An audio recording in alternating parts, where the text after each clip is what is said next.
Welcome to Cold Man's Auto. Today we're going to change out the shift grommet on a 2015 Ford Escape. But the first thing I want to do is show you the actions of a broken shift grommet. Okay, so we got it in the shop. First thing you'll want to do is chalk your wheel and set your e-brake. You don't ever want to mess with a shift cable or a shift linkage in any way without setting your e-brake or chalking your wheels. I like to do both. Okay, so what the symptoms would be if you had a grommet bad on your shift end of your shift cable is, check this out. See, I really don't have any resistance at all. I'm just moving it back and forth and there's not much resistance. And let me show you what that is doing out underneath of the hood. And you might also notice that the transmission is not engaging into any gear. You see that in the end of here there's supposed to be a grommet and it's supposed to snap down onto this part right here. Okay, so now that we know what's going on with the car, let me show you the parts that we are going to be using. Okay, so going back to Ford is a lot cheaper and it is better to put the original part back on it. And this is the part number. This part number is for this part here, which is the cover. And then this part number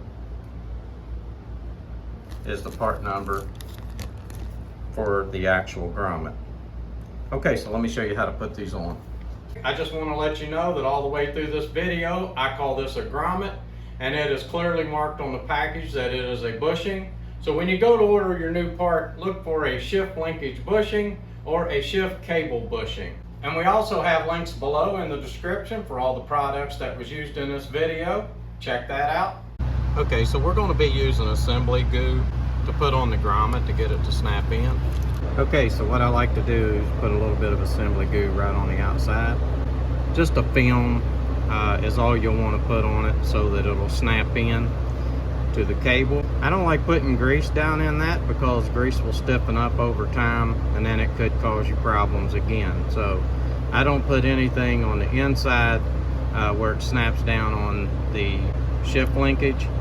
Okay, so what you'll want to do is come up just like that, and then you just push it up in there like that.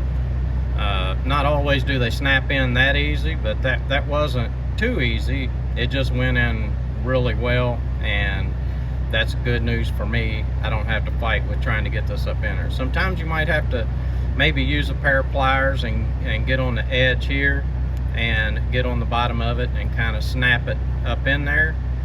But this one went on good for me, and I'm glad of that. So what you'll do is just reach back in there like that. And what I like to do is just get right on the end of it, push down, and it's snapped in. Okay. Alright, so now Cody's going to pull it down into gear, and you can see how it's supposed to work. That's the way it's supposed to work, just like that. Okay, so now all we got to do is snap our little cover over it.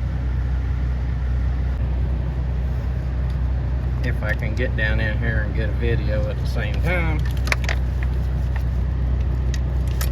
He installed it on the floor. That's it. Alright, and then snap your little cover in. Goes just like that right there. Okay. Okay, so the cover's on it. Now all we have to do, put our airbox back in place and have this job done.